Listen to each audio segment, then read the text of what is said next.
Okay, so we're going to go through this cure video. Let's just watch it once.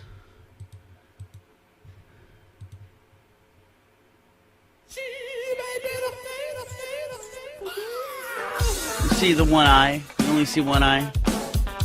The Illuminati stuff. The Dajjal. There's this weird faceless elephant. Or a guy with an elephant nose and no face. That is, no eyeballs.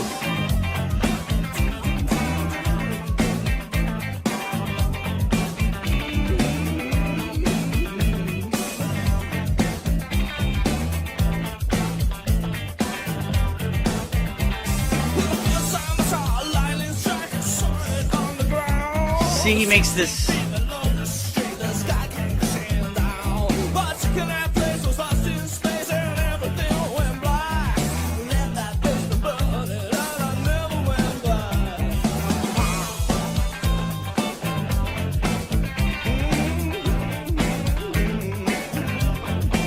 Alright, so that was the description of the first lightning strike. You can see how he makes this little hand gesture, which I have said in the article I wrote, I think is similar to, he's not only making the sign of lightning, and here I'll show it again.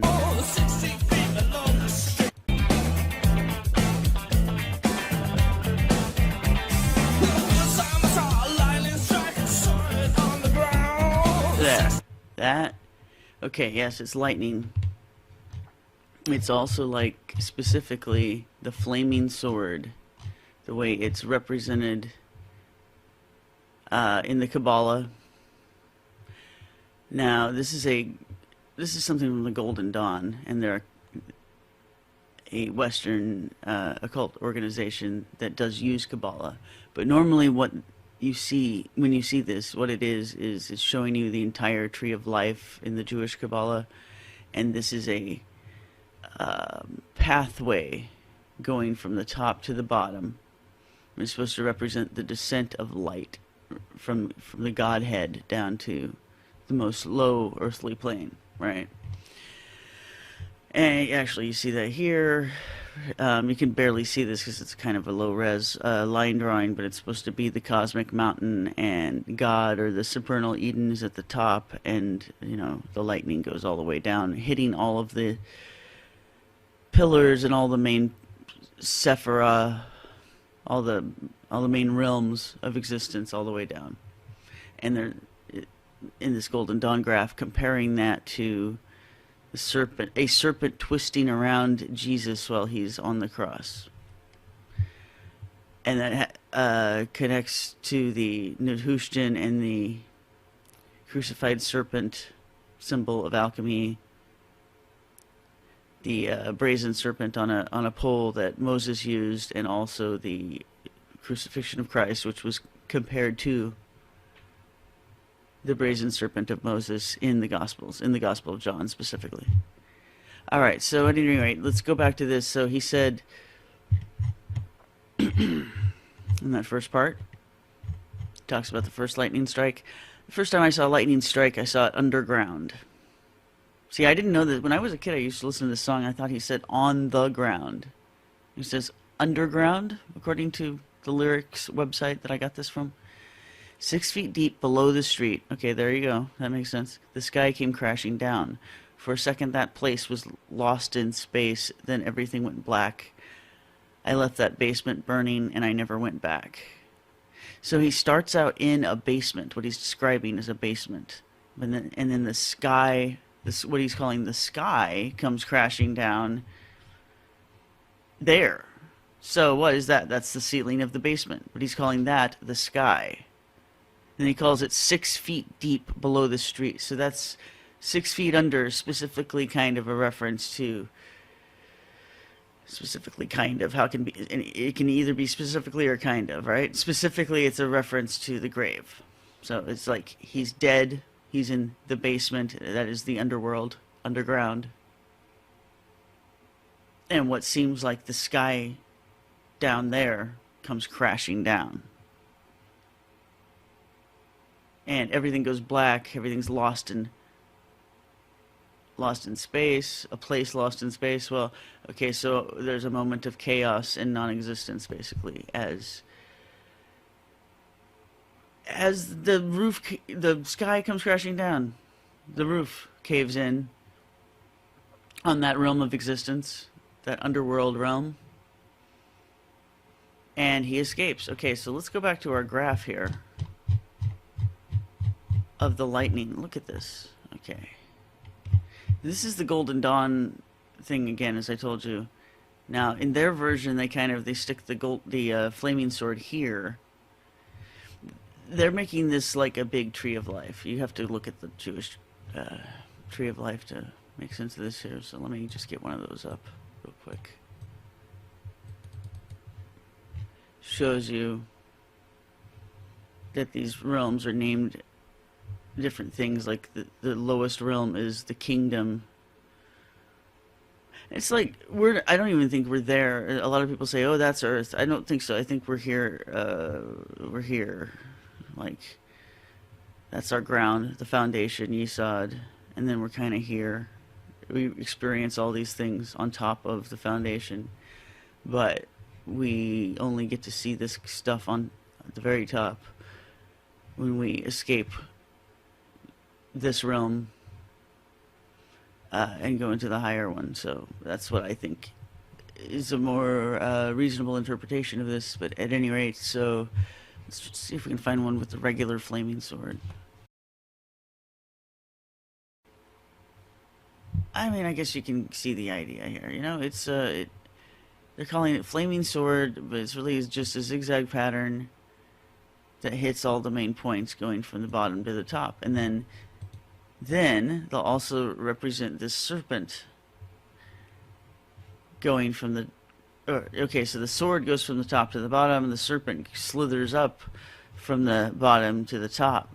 So it's... And another thing they talk about in Kabbalah is they have the crooked serpent and the slant serpent. So I think that has to do with, you know, the lightning and this other snake. They're both basically these snakes. One is the path going up and one's the path going down. It's like chutes and ladders, or snakes and ladders as it used to be called originally. So anyway, that's flaming sword. Oh, here, this is nice. So here they're showing, imagine this is kind of showing, if you were to paste this on top of the Tree of Life, right?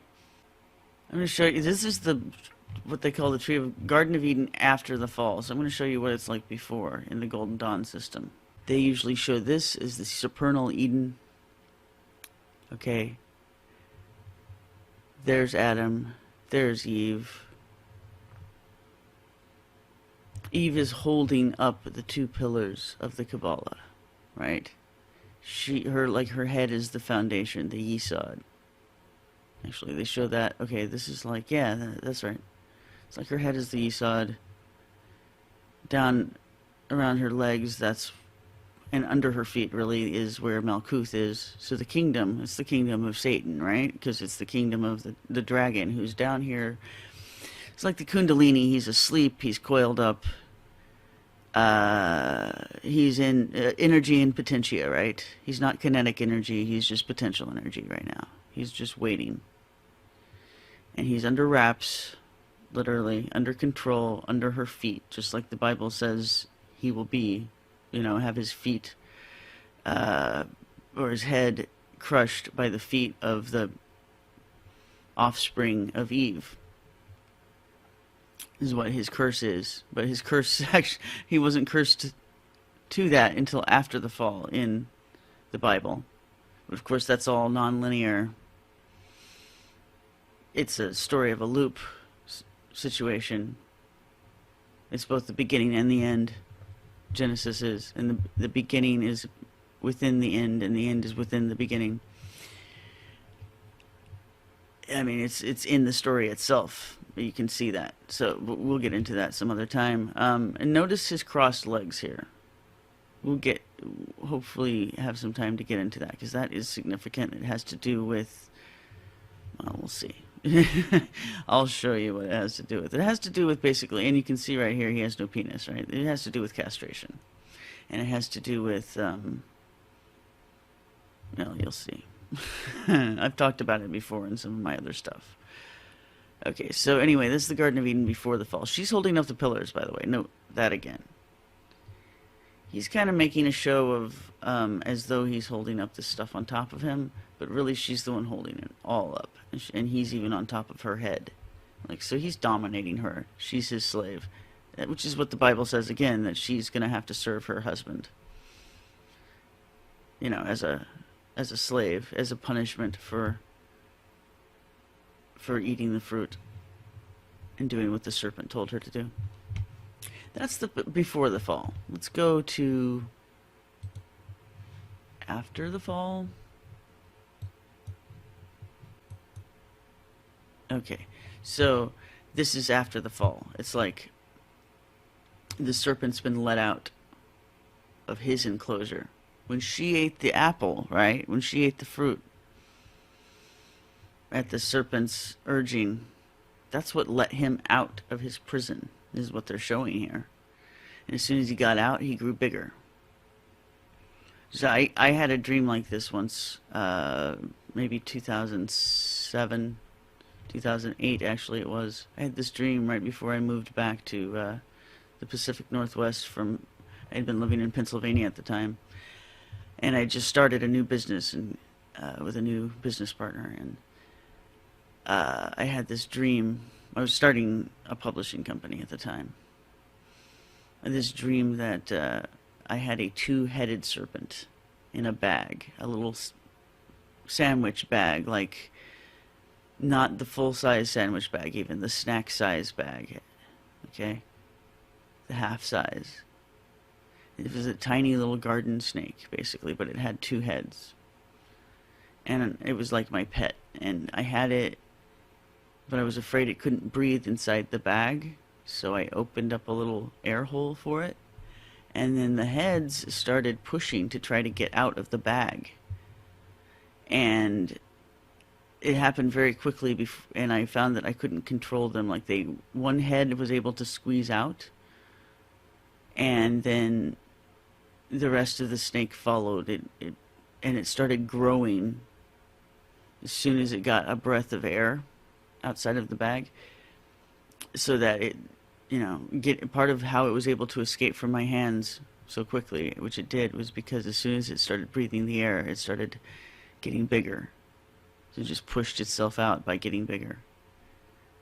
And I don't remember how this dream ended, or it may have ended there. You know, the snake got too big. The two-headed snake got too big as soon as I let it out of the bag. Too big to control.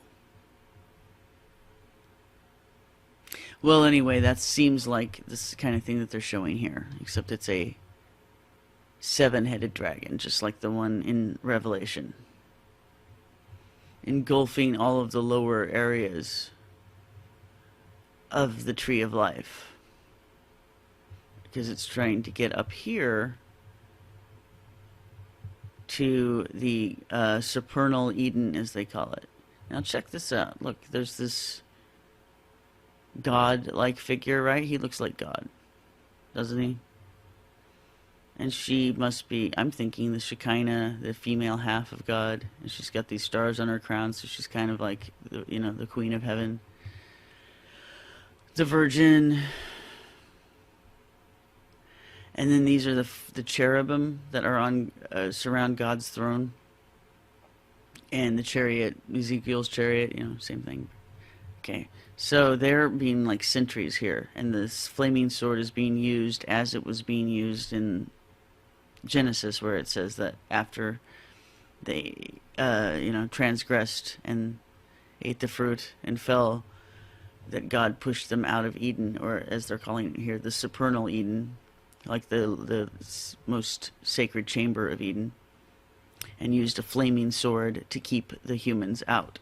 And so the cherubim are there as guards. The flaming sword is like their weapon. But as I've said before, I envision it as kind of like a laser, or a, like a laser beam barrier. That, you know, it's a fence that you can't get past. Now, note here, this is just an aside, but okay. Before the fall, The guy, the person, the figure that you see here in the supernal Eden, you don't see breasts, but you see the sun on his or her body. You see the wings, see kind of a dress, flowing dress down here. You see the moon at its feet. So, crowned with stars, clothed by the sun, the moon at its feet. That's the Queen of Heaven and the lady clothed with the sun in Revelation, right? Although it seems kind of androgynous here. Well, that's meant to be, I think, also young and androgynous. That is what's being shown is God, right? It's the highest thing. That's the God figure, it seems to me, before the fall in the Golden Dawn system. Notice Adam has a crown also. He looks old. But anyway, we'll go back here. What do we see now? There's two people, one of them older looking. Let's just compare again.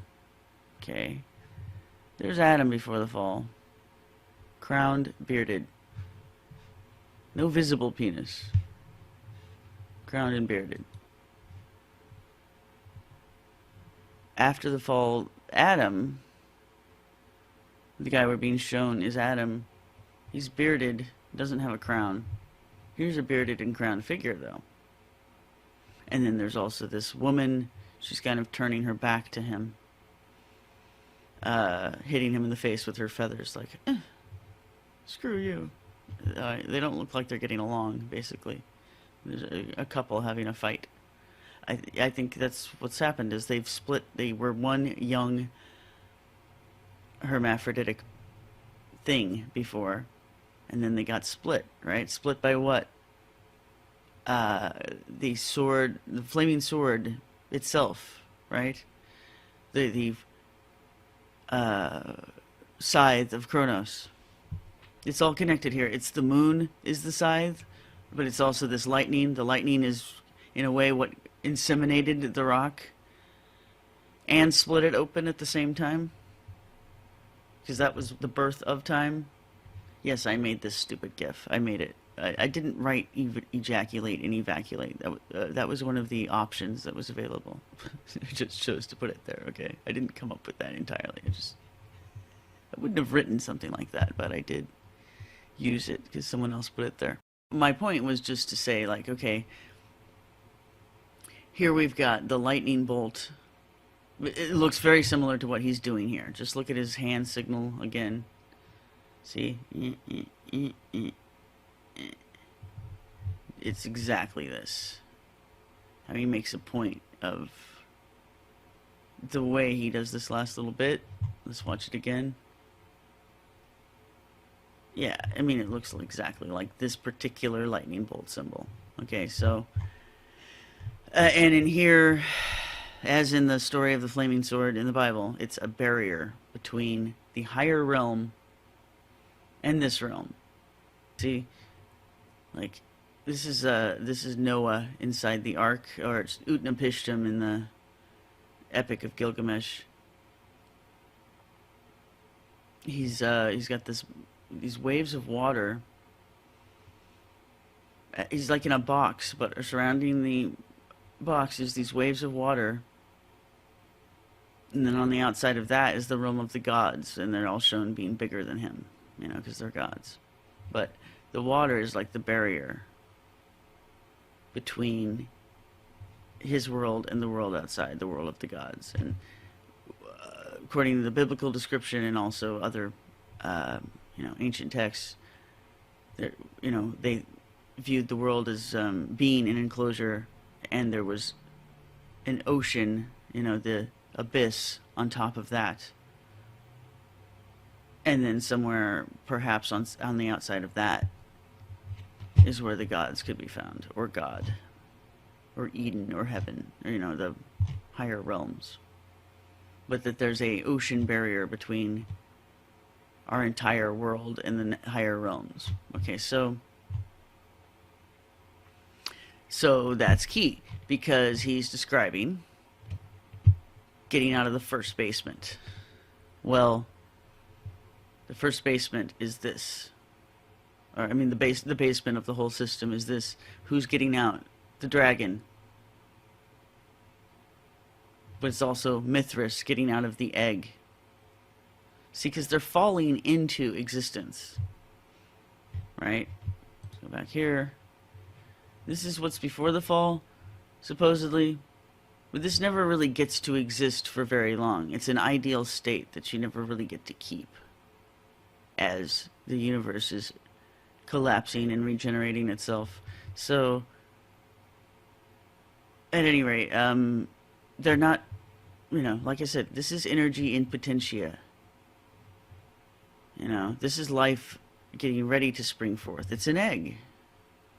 It even looks like an egg. It looks like an egg of larvae, which is what they compare these things to. The dragons, the evil spirits, are compared to worms, and they are all connected in some level, right? When you get down to the root, you'll find that they're all connected to the same giant worm, which is, again, biblical, the idea that Satan just has many different voices, many different personalities that are all really the same thing.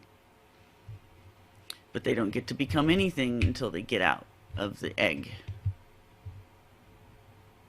And in fact, life, as we know it, doesn't become anything until that happens.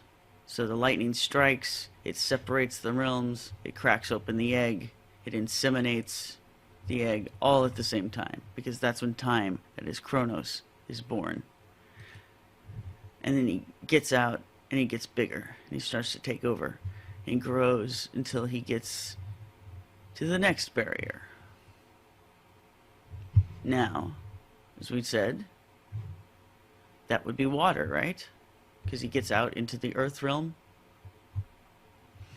and then he comes up against the firmament and the abyss beyond, the waters above. Alright, so let's go back to our song, and then we'll do the lyrics.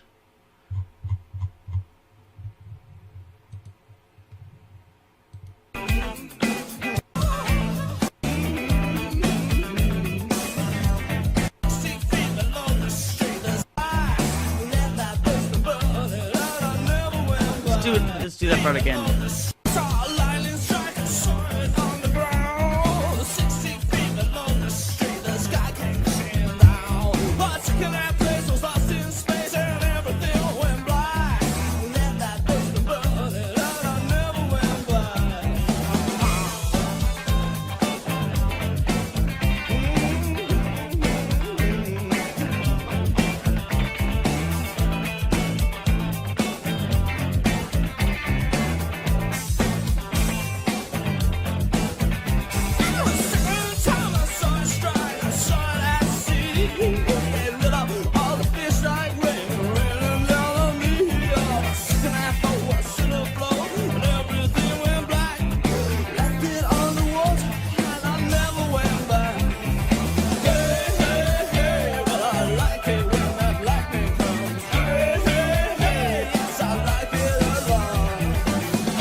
Alright, so that was the second lightning strike, and that was the escape. See, this is Mithras coming out of the rock.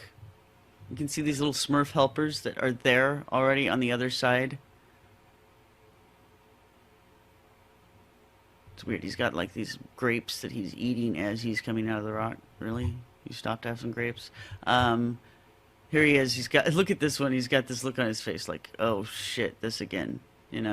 As I've explained, I think this, when we're looking at this frame of the Mithras story, we're looking at the repeat of the beginning. here. Rebirth. Like, he's just gone through the whole story that you're about to read. The story that's about to come of the whole Mithras cycle, conquering all of the realms of the heavens above, the archontic aeons, the planetary archons. And he's doing all that to try to get out of the system that he's in. He knows he's in some kind of a multi-layered prison, so he tries to get out. And he gets out of what he thinks is the top layer. Comes out of the rock. And boom, he's right back at the bottom again. Of what he's back at level 1. He's seen it before. Imagine playing a video game like that. Like you think you're winning. You probably spent, all year trying to figure out how to get through. You bust through what you think is the top layer, and then you're right at the bottom again. That is what I think happens to Mithras, and I think that's what explains the look on his face. It's like, fuck this shit. I'm not gonna go through this again. But then he does. So anyway, the second lightning strike in the Cure song, Hot, Hot, Hot. Here's what I wrote in my article, right? He found himself in the watery abyss beyond, like Noah, Vishnu, Oannes, Dagon, Jonah, and other aquatic heroes. Similar characters in Sumerian mythology were sometimes represented with streams full of fish issuing from their bodies. The water of life, a metaphor for semen, as I showed in my introduction to the English translation of Hammer Purkstall's mysterious Baphometus Revelatum. Such fish are also shown raining down upon them that is the Sumerian hero. Need to edit that, put in him. From the roof of the abyss, just as in the Cure song, fish are described as raining down from the ocean after it was excited by the lightning. This is what is shown on the cover of the single issued by Elektra Records, a company which uses a lightning bolt in its logo. So there's the cover of the Cure album. I wonder what kind of fish that is. It looks like a hexagon. At any rate. And see, yeah, so they kind of look like, two of them kind of look like stars.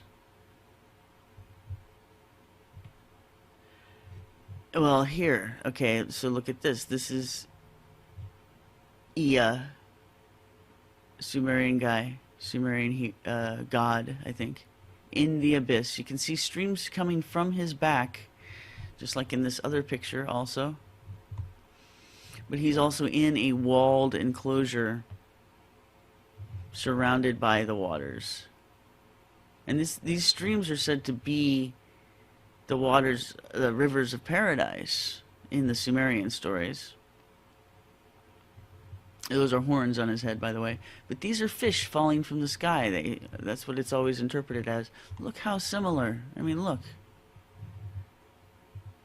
Look at that. That fish and that fish compared to this fish. I mean, there's got to be. If there's not an influence, it's one of the most amazing things. And then here you see the same type of representation of fish. I wonder why the fish are swimming towards him here. They're coming down from the ceiling here, like that phenomenon, that weird weather phenomenon where sometimes fish or frogs or other creatures that are inside a body of water get picked up by a storm and then dumped on the heads of other people, sometimes miles away. It's like I said, this is a sort of Noah story or Jonah. Because and then you find it in a bunch of other mythologies as well. It's just, and in the Sumerian story, they tell him to build a box like a cube, or literally they just describe it as that, and you can see it described here, or shown here. So it's not even really a boat. They don't even bother. You notice on most of the representations of the Ark, Noah's Ark, in modern times and Christian times, it's like very much a boat, with a curved bottom.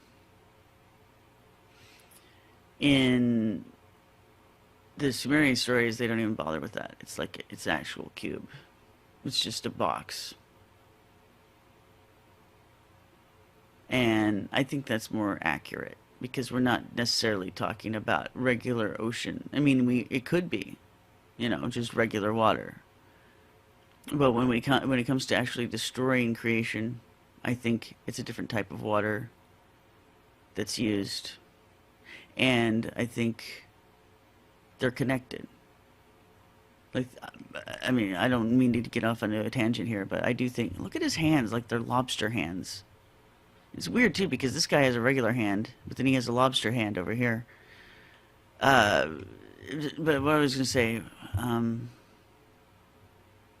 I think that the regular oceans, the actual oceans on the Earth, in a way they are the abyss. They are connected to the chaos.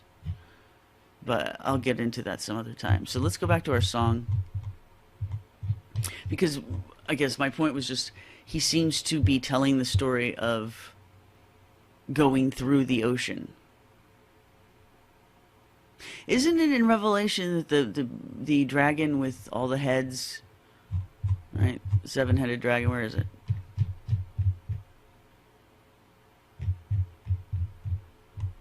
This guy. He comes out of the sea, doesn't he? Alright, so the sky comes crashing down from the basement that he's in, which was this. He comes out because of the lightning strike that opened up the egg, right? He comes out, but now he's in the ocean. And so then what happens? He told us, the second time I saw it strike, I saw it at the sea. It lit up all the fish like rain and rained them down on me. For a second that boat was still afloat, Noah's Ark. Then everything went black. I left it underwater and I never went back. And Noah's Ark strike. Where's the Electro Records thing? I was going to show you. Yeah, see? Bzz, bzz. This is what the single looked like once you took it outside of the fish cover. You see the Electro Records logo that they just so happen to already have. Okay, so let's get back to this. Okay, so then he gets to the sort of chorus, I guess. I like, hey, hey, hey. Well, I like it when that lightning comes. Hey, hey, hey. Yes, I like it a lot. Hey, hey, hey. Yes, I'm jumping like a jumping jack. I'm dancing, screaming, itching, squealing, fever feeling, hot, hot, hot. In the next few lines, he identifies himself as a Jack, a nickname for John, implying baptism, and Oannes, because Oannes is the root of Ionis, which is the Latin way of saying John, and the Greek, by the way. And the comparison between Oannes, which is this god with a fish head, as I mentioned earlier, it's really kind of a person coming out of the belly of a sea beast halfway through his molting. So John and Oannes are the same. Mythographers have been connecting John the Baptist and Oannes, the so-called ancient god of the Middle East, for centuries, since the 1800s. I have books from the early 1800s connecting John and Oannes, so it's not a new idea. I didn't come up with it. Then I also point out that a jack is a type of puppet. Like a jumping, this is a jumping jack. He keeps saying I'm jumping like a jumping jack, and they show it in the video. Here, we'll just go back to it for a minute. You can see the way they're all jumping around, the way they're dancing.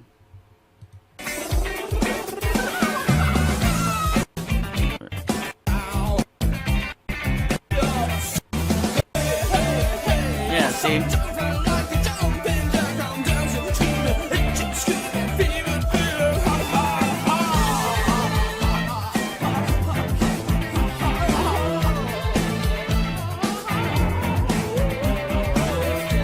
Like a jumping jack. So it's like a puppet, basically. Well, I've talked before about how the Mithras story, as I'm describing right now, is about going from one artificial reality to another, busting out, and really trying to become the god of your own artificial reality. That that's a process, part of the process of trying to get out in the first place. I talked about all this in Genuflect. My novel Genuflect is really about this. The mysteries of Mithras and the idea that there are billionaires on Earth right now trying to do what Mithras tried to do, trying to get out of this, what they consider to be the Matrix or some kind of artificial reality, and also trying to create their own artificial reality and putting us in it. I mean, we're probably already in one, but they're putting us in another box that they control. Because that's part of gaining the power that they need to get out of this one. I don't know all of the steps to the process, but I can tell that this is what they're talking about. So the jumping jack thing is related. He's jumping like a jumping jack. He's a puppet. But he's going to have his own puppets too, right? Okay, so I said in my article here, he's going to become a god himself by creating his own world as his own stage, with his own Lilliputian race as his puppets, represented in Mithraic imagery as the Smurf-like Coddies and Codophanes, his torchbearers, precursors of Santa's elves. Well, you can see he's wearing this funny little Smurf hat. So are they. These guys are smaller than him, though. So this is Coddies and Codophanes, and you also see them here, right? These little Smurfs. Those are his helpers. So why are they smaller than him? Probably because he made them, right? Smurfs are artificial creatures created through alchemy, and they are sexually ambiguous. They have no sexual organs, according to the Smurf show, that used to be on TV. So the Smurf show is really just about these guys. Right? He's about these little artificial creatures, these homunculi that were created through alchemy and used as servants by this guy, Mithras, Kronos, Satan, whatever you want to call him. Okay, so we're going to get back into this here and just wrap it right up. Alright. How does this song end? Well, as you may have guessed, there's a third lightning strike. So let's go ahead and hear him sing it.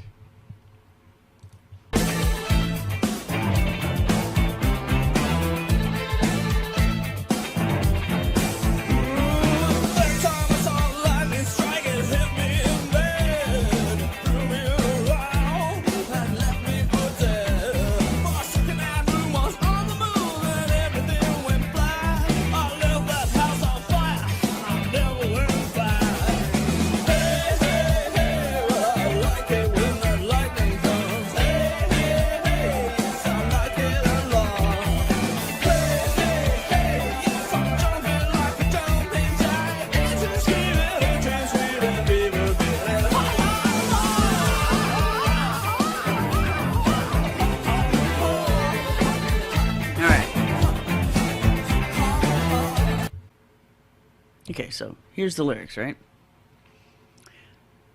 The third time I saw lightning strike, it hit me in bed. It threw me around and then left me for dead. For a second, that room was on the moon. Then everything went black. I left that house on fire and I never went back.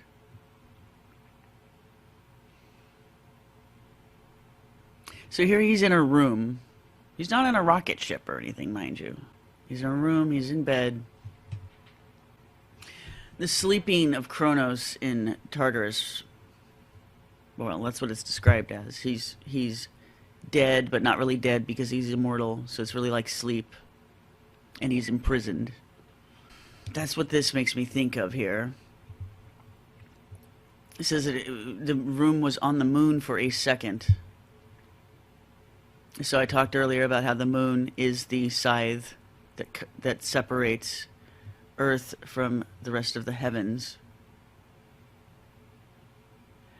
And remember how I mentioned before that it looked like a cigar cutter?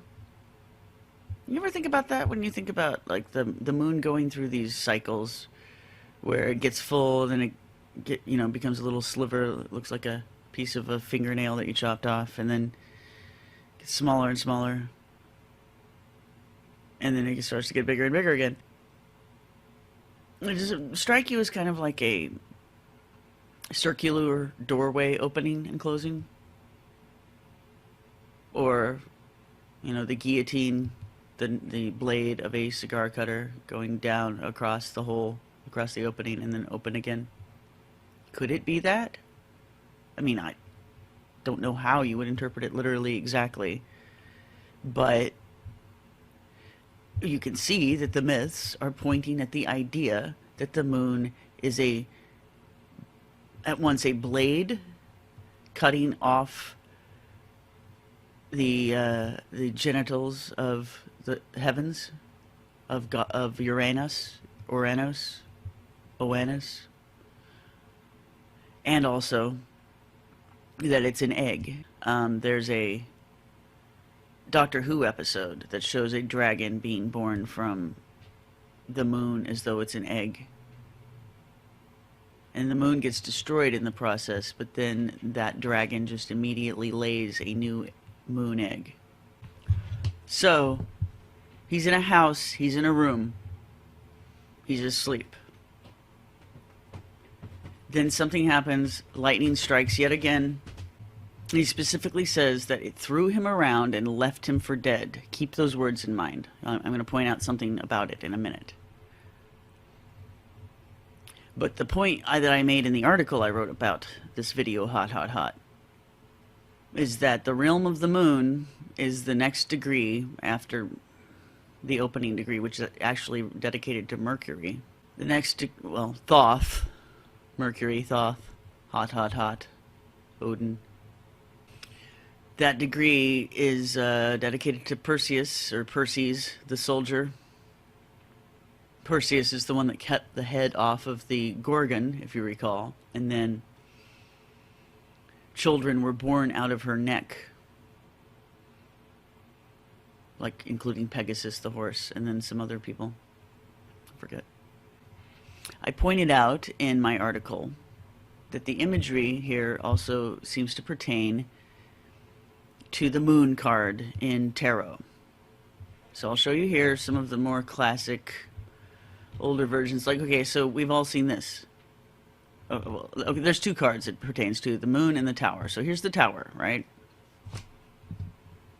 You see the lightning striking. It's always card number 16, which is, according to Franz Cumont, 16 is the holy number of Mithras, and they would celebrate his rites on the 16th of every month. One of the reasons being, he said that it was more likely to be around the new moon than according to the calendars that they were using back then, which is an interesting idea. But, so anyway, 16. It's card number 16. You see this, look. The lightning is cutting the head off of the phallic-looking tower. So, it's kind of hinting at the castration idea, and really almost even showing you that circumcision, which is just cutting the top layer of skin off the top, is kind of a mild form of castration. And I think it is that, that's in a way of symbolizing the castration that Kronos gave to Uranus in order to cut himself free. Could have also been just a circumcision. Maybe just cutting a little bit of skin off is enough to free, and separate the male and female halves of that hermaphroditic being that I talked about, that the cosmic egg was. So, it could be that when this holy circumcision happened, and I think in Egyptian mythology they talk about Ra circumcising himself, and that the blood was used to make people with or something like that. But anyway, okay, so you got this kind of holy circumcision idea, the idea that this circumcision could cut you free from prison.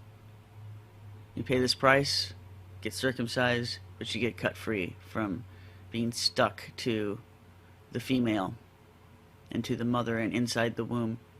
So people have compared the Smurf hats, which are called Liberty caps, to what a discarded foreskin might look like. It's many authors have made this comparison, but it's usually just compared to mushrooms instead. But I wonder if it's connected to this idea, cutting yourself free, using this circumcision to cut yourself free from a Siamese twin situation, or to to circumcise the father in order to cut yourself free from him and from the inside of this creature. Right? So the Liberty Cap symbolizes then the liberty that Saturn attained, and that Saturn was always shown, and Mithras is always shown. Mithras is Saturn, often shown with Mithras is always shown with the Phrygian cap with the Smurf hat. Saturn and Kronos also shown sometimes with it, associated with it, especially around Christmas time. Saturnalia. Christmas is celebrated on what used to be Roman Saturnalia, they say, and that it's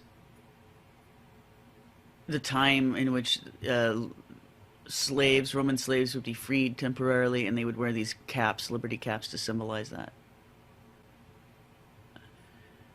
Kings would be made slaves, rules would be suspended. And so you can see here the crown is being cut off. This king is being tossed out of the tower. So that, there's like this revolution happening too. The crown gets cut off. This revolution happens. These things fall from the top. Here they're shown as bricks. Here you don't know what they are. And here they're like these little, looks like flames, and little pebbles, like fruity pebbles. They're a bit more flame-like in this version.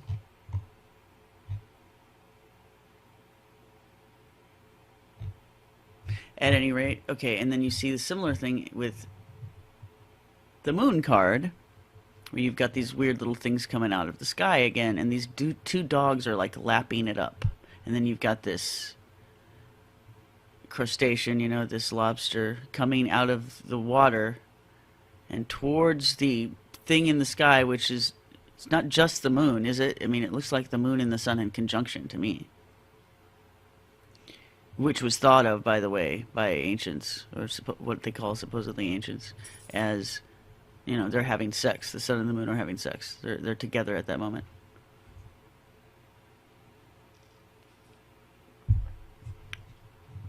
And this stuff is coming out, falling from the sky, and these dogs are lapping out. And you see they're between these two towers. And this is card number 18, by the way. Again, same scenario. Same thing. And then you see that these things coming from the sky, and here representing, look, two fish with one tongue. You see what I'm saying, guys? Okay, so these little guys coming out of the sky, it's just like what we see coming from here in the tower. We got the one tower here. A splitting is happening, right? An upending, a revolution. And now you've got a stream. I like this one because it shows the stream coming from here, like it could be coming from the droplets from the sky. Okay, and then this kind of looks very phallic here. This is the way they show the lobster. But I mean, look, this is connected to the Mithraic stuff here. I'll show you I think maybe I have it down here, or yeah, okay. So this is from a Mithram, and you see stuff like this in several different Mithrams, temples of Mithras around the world. So they're calling it a scorpion, kind of could look like a crab or one of those type of creatures, taking the bull's testicles. Remember that scene from Mr. Robot when they did that to the bull on Wall Street? Yeah, not a coincidence. And here, that's happening. This is all shown as, this is part of the same statue, these two pictures. Okay, so while the testicles are being taken by the scorpion, Mithras is stabbing the bull in the neck. The dog is already lapping up the blood, and here comes the very penile-looking serpent coming to drink the blood also. Well, so as I said, you know, it reminds me of this. These things are connected somehow, right? And then this is apparently Salvador Dali did a whole bunch of representations of tarot cards wherein he used the Manhattan skyline as it was back then as his, background. He used those elements. And so here you see he's got the lobster, and Dali uses the lobster a lot in his stuff. Drinking the blood is obviously blood coming out of the penis up here. And then the moon, I'm thinking that's the sun, right? Or something. Well, yeah, and the rest of the moon cards, I'm telling you, it's the moon and the sun together, like an eclipse. And then see, the sun or the moon is, I think that's the moon, looks like an egg. In fact, an egg that's been cooked over easy. And then the two towers are actually these two skyscrapers, one of which is the Empire State. Interesting. Okay, so I pointed out again, you got the two towers here on the Mysterium Baphometus coin, the tooth coin, right? So, I'll get back to this in a moment.